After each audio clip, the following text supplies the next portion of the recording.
बूंदी नगर के निवासी थे, जाति के बनिया थे।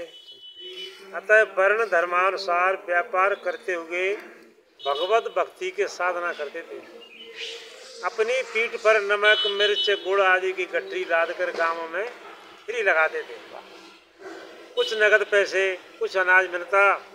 एक दिन फेरी में सामान बिक गया और बदले में अनाज ही विशेष मिला। कुछ नहीं मिला, अनाज ही अनाज मिला। उसकी गठरी सिर पर रखकर घर को चले। वजन ज्यादा था, अतः भार से पीड़ित थे पर ढो रहे थे। क्या करें, माल मिलो तो ले तो जाएंगे, छोड़ेंगे तो नहीं। एक किसान का रूप रखकर भगवान आए और बोले, अरे भगत जी, आपका दुख मुझसे देखा नहीं जा रहा। हमें भार करने के लिए बहुत अभ्यास है, मैं भार ढोता हूँ। मैं एक तरह से कुली हूँ। और हमें भी बूंदी जाना है, मैं भी आपके शहर जाऊँगा, आप जा रहा था। आपकी गठरी मैं पहुँचा दूंगा। ऐसा कहकर भगवान ने भगत के सिर का भार अपने ऊपर ले लिया और तेज गति से आगे बढ़े। थोड़ी ही देर में भी इनकी आंखों से ओझल हो गए। बूंदी बनिया की आंखों से ओझल हो गए। तब वे सोचने लगे, मैं इसे पहचानता नहीं हूँ और ये भी शायद मेरा घर पर न जानता होगा, पता नहीं बीच में कहाँ ले जाएगा मेरे मालूम। अच्छा, जाने दो, राम करे सोई होय। जाने दो, राम करे सोई होय। हाँ, कि जो मिला है अगर उसके प्रति आसक्ति ना हो वही अपनी विरक्ति है, वही अपनी मुक्ति है। आसक्ति है तो मुक्ति नहीं है। हम कितना ही धन कमा लें, कितना ही कुछ कमा लें, अच्छी बात है, धन कमाना अच्छी बात है, बुरी बात नहीं है, मगर उसमें ऐसी आसक्ति ना हो कि सत्कर्म में एक पाई ना लगा पाए, अपने काम में दूसरों के काम में एक पाई ना खर्च कर पाए, वो खराब काम है। राम कीर्तन करते हुए चले, और राम करे सोई हो। राम जी का कीर्तन करते हुए भगत जी चले। मन में आया कि आज थका हूँ, घर पहुँचते यदि गर्म जल मिल जाए तो झट स्नान सेवा पूजा कर लूँ, ऐसा सोचा चल दिया। और आज कढ़ी फुल्का भोग लगा तो अच्छा है, मनो सोचे। हाँ, क्या बात है। इधर किसान रूपधारी भगवान इनके घर आकर गठरी पटक दी और पुकार कर कह दिया कि भगत जी आ रहे हैं, नहाने के लिए पानी गर्म कर लो और भोग के लिए कड़ी फुल्का बना लो। अरे वाह वाह वाह, देखो राम सदा सेवक रुच राखी। जमाई आ गई, सही बात है। उन्होंने कह दिया। कुछ देर बाद श्री रामदास जी घर आए तो देखा अनाज की गठरी पड़ी है। स्त्री ने कहा, जल गर्म हो चुका है, झट स्नान कर लो, कढ़ी भी तैयार है, सेवा करोगे तब तक फुलके भी तैयार हो जाएंगे। क्या बात है। उनके गाँव हो रहे कि नहीं। श्री रामदास जी ने सोचा, तुमने मेरे मन की बात कैसे जान ली। उसने कहा कि उस गठरी लाने वाले ने कहा था, मुझे क्या पता तुम्हारे मन की बात का, मुझे क्या पता था। उसने कहा, अब तो श्री रामदास जी समझ गए कि आज राम जी ने भगत वात्सल्य कष्ट, बड़ा कष्ट था मेरे कारण। भगवान ने रूप धारण करके और मेरे सिर का गठरा ढोया, भजन ढो, बड़ो कष्ट करो। भगत जी समझ गए।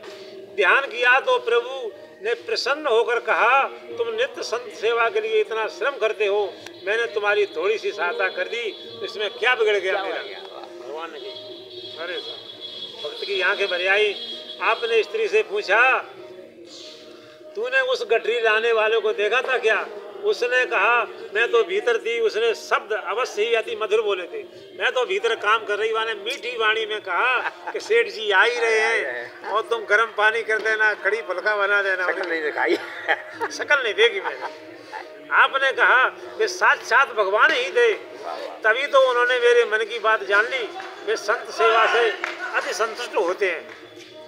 अब यदि प्रेम से संत सेवा करेगी तो उन्होंने मेरे मन की बात जान ली, वे संत सेवा से यदि संतुष्ट थे तो प्रभु पुनः दर्शन देंगे। उन्होंने कहा कि अगर ऐसी बात है तो भगवान फिर दर्शन देंगे, जरूर देंगे। स्त्री पछता रही थी, मैं दर्शन नहीं कर पाई। भगत जी पछता रहे थे, अरे मैंने भगवान के लिए कितना कष्ट दिया है, यह अनुचित किया है। यह घटना हृदय में घर कर गई। तब से आप सदा भजन के ध्यान में तत्पर रहने लगे। काम छोड़ दो, ध्यान भजन में लगे। रामदास जी संतों की सेवा उनकी रुचि के अनुसार ही करते थे। कोई संत आए तो महात्मा जी आपके लिए क्या प्रसाद बनाया जाए, क्या क्या सेवा करी जाए, जैसी भी इनकी इच्छा ही कैसा काम करते हैं। एक दिन आपके यहाँ कई संत पधारे, उनसे पूछा महाराज आप लोग मेरे भगवान का प्रसाद पाएंगे या अलग बनाकर भोग लगाकर पाएंगे। संतों ने कहा हम तो आपके भगवान का ही प्रसाद लेंगे, आप जो बनाओगे घर में वो भगवान को प्रसाद चढ़ाओगे उसी को पाएंगे। भक्त पत्नी ने रसोई बनाई, उस दिन ज्वार की रोटियां भोग लगा। दो संतों ने देखकर कहा हम तो ज्वार की रोटी नहीं खाएंगे। आपने पत्नी से पूछा तूने ज्वार की रोटी क्यों बनाई? उसने कहा नवीन अन्न प्रभु को प्रिय समझकर मैंने ज्वार की रोटी बनाई। नव अन्न और अभी ज्वार नई आई है तो मैंने सोची भैया नए अन्न की रोटी बना भगवान के लिए, इसलिए बनाई मैंने। तो दूसरे कभी भगवान ने ज्वार की रोटी खाने से इनकार नहीं किया, बोले कभी भगवान ने रोटी खाने से इनकार नहीं किया, ज्वार की रोटी हमेशा खा लेता मैं। अतः मैंने ज्वार की रोटी बनाई। इस पर आपने कहा भगवान का भोग अनंत स्थानों में लगता है, केवल यहीं भोग लगता है ऐसी बात नहीं, वे तो अपनी रुचि का भोग कहीं न कहीं लगा ही देते हैं, किंतु ये संत तो कृपा करके यहीं आज प्रसाद लेंगे, कहीं अन्यंत्र नहीं जाएंगे। ने कही भगत जी ने पत्नी से कि भगवान तो एक जगह तो ये लाखों जगह वे तो कहीं बाजरा की खा रहे हैं, कहीं ज्वार की खा रहे हैं, तो मन में आ तो और ये संत तो अपने द्वार पे आज ही आए, वो अपने ही घर भोजन करेंगे, दूसरी कहीं नहीं जाएंगे। इनकी रुचि के हिसाब से भोजन बनना चाहिए, गलत हो गया। अतः संतों से पूछकर उनकी रुचि के अनुसार ही उन्हें भोग आज प्रसाद लेंगे, कहीं दूसरी नहीं जाएंगे और लगाकर पवाया करो। बोले इनकी इच्छा के अनुसार भोजन बना के ऐसे पवाया करो। ऐसा कहकर आपने तुरंत गेहूं की रोटियां बनवाई और संतों को भोजन करवाया। श्री रामदास जी यहाँ अनेक साधु संतों के भोजन नित्य होते, अतः कुछ दुष्टों ने इसे सह न सकने के कारण राजा से शिकायत की कि इस बनिया के पास अपार संपत्ति है महाराज, इसके रोज संतों के भंडारे चल रहे, व्यर्थ ही उसे लुटाता है, बेकार में लुटाओ कर तो जाने कहाँ कहाँ से एरे गेरे आए। आपको भी नहीं देता और आपको जो पैसा इतनी आप टैक्स चोरी करता है, ऐसे राजा से कह दी सबको ठगता है। अतः इसकी संपत्ति आप छीनकर राजकोष में जमा कर लें। राजा ने उनकी बात मानकर सिपाही भेजे, बुलाकर कहा तुम हमारा कर दो, अन्यथा तुम्हारी संपत्ति जब्त कर ली जाएगी। भगत जी ने कहा मेरे पास धन का संग्रह नहीं है, मेरे पास धन इकट्ठा नहीं है महाराज, जो कुछ कमाता हूँ उसे संत सेवा में ही लगा देता हूँ। आप मेरे घर की तलाशी ले लें, जो भी सोना चांदी हो वह आप ले लें। किसी ने राजा को गुस्साते हुए कहा नींबू बनिया आमे दावे ते रस दें, नींबू बनिया वो आम दावंग तो रस दे तो वहीं दे रस बिना दावे से रस नहीं दे। क्या है बेटा? हाँ नींबू बनिया और आम दावंग तो रस मिले वो महाराज। राजा ने इन्हें कारागार में बंद कर दिया, जेल में बंद कर दिया और घर का संपूर्ण अन्न धन छीनने का विचार किया। श्री रामदास जी के मन में चिंता हुई। सेवा में बाधा जानकर आपने श्री लक्ष्मण लाल का स्मरण किया, भगवान का नहीं किया, लक्ष्मण लाल का स्मरण किया कि उनके भी सेवक है राम जी। लक्ष्मण जी ने प्रकट होकर इन्हें बंधन से मुक्त कर दिया। स्वयं कारागृह में रामदास जी का रूप धारण कर बंध गए। लक्ष्मण जी गए, उनका रूप धारण करके बनिया का और जेल में बंद रह गए और अपने रूप को बनिया निकाल रहे। इनके घर पर संत सेवा की धूम देखकर लोगों ने राजा से फिर चुगली की। राजा ने कहा हमने तो उसे कारागार में बंद करवा दिया है, फिर वह घर पर कैसे संत सेवा कर रहा है, हमने तो जेल में बंद करवा दो भाई।